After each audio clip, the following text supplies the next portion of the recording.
మరి ఆ కాలంలో ఏమంటున్నానంట, ఆ దినమందు, తీర్పు దినమందు అనేకులు నన్ను చూచి యేసుక్రీస్తు వారండి, యేసుక్రీస్తు వారండి, ఈయననే కదా మనం ప్రభువా ప్రభువా అని మనము రాత్రి మగళ్ళు స్తుతించింది, ఈయననే కదా మనం ప్రభువా ప్రభువా అని గంటల తరబడి సపట్లు కొట్టుకుంటా చేసింది, స్తుతించింది ఈయనే ఈయనే ఈయనే అంటే ఏమంటున్నాడు, ఇదిగో ఆ దినమందు అనేకులు నన్ను చూచి ప్రభువా ప్రభువా ఏమి నాయనా మమ్మల్ని నిత్య జీవంలోనికి రానియకున్నావు, డోర్ క్లోజ్ చేసినావు ఎందుకు నాయనా అని అడుగుతున్నారు.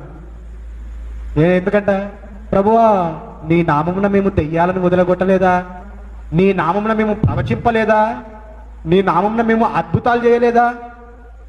చూడండి వాళ్ళ మాటలు, వాళ్ళు వాక్యం తెలిసిన వాళ్ళే, వాక్యం బోధించిన వాళ్ళే ఏమంటున్నారు, నీ నామమున మేము ప్రవచింపలేదా, యేసుక్రీస్తు నామమున ఇలా ఇలా ఇలా ఇలా అని చెప్పలేదా, యేసుక్రీస్తు నామమున ఈ దెయ్యం వెళ్ళిపోనుగా కానీ మేము దెయ్యాలను వదలగొట్టలేదా, యేసుక్రీస్తు నామమున ఇప్పుడు ఈ అద్భుతం జరగనుగా కానీ మేము అద్భుతాలు స్వస్థతలు చేయలేదా?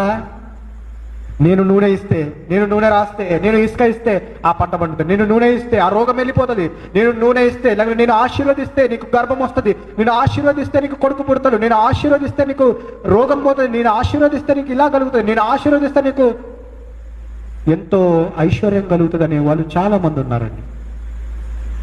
ఆ దినమందు ఆ ద్వారము మూయబడి ఉంటుంది, ఆ తలుపు, అక్కడి నుంచి మొర పెట్టుకుంటుంటారు, ప్రభువా ప్రభువా. ఎవరు? ధనవంతుల్లాగా, తండ్రివైన అబ్రహామా అని ధనవంతుడు ఏ విధంగా అయితే అన్నాడో, ప్రభువా ప్రభువా నీ నామమున మేము ప్రవచించాం కదయ్యా, నీ నామమున దెయ్యాలను వదలగొట్టామయ్యా, ఓసారి చూడు లెక్క, నీ నామమున అద్భుతాలు స్వస్థతలు, అబ్బో లక్షలాది మంది వస్తే ఎన్ని రోగాలు స్వస్థపరిచాను నేను, ఎన్ని అద్భుతాలు చేశాను నేను అంటే యేసుక్రీస్తు వారు ఏమంటున్నారు, అప్పుడు నేను అంటే యేసుక్రీస్తు వారు మిమ్మును ఎన్నడును ఎరగను, అక్రమము చేయువారులారా నా యొద్ద నుండి పొండని వారితో చెప్పుదును.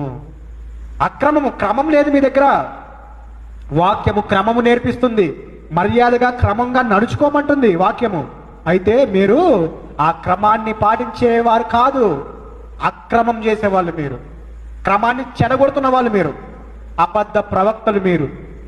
నా నామమున దెయ్యాలను వదిలిగొట్టామని చెప్తున్నారు, నా నామమున ప్రవచించామని చెప్తున్నారు, నా నామమున అద్భుతాలు చేశామని చెప్తున్నారు, కానీ మీరు అక్రమంగా చేశారు అవన్నీ.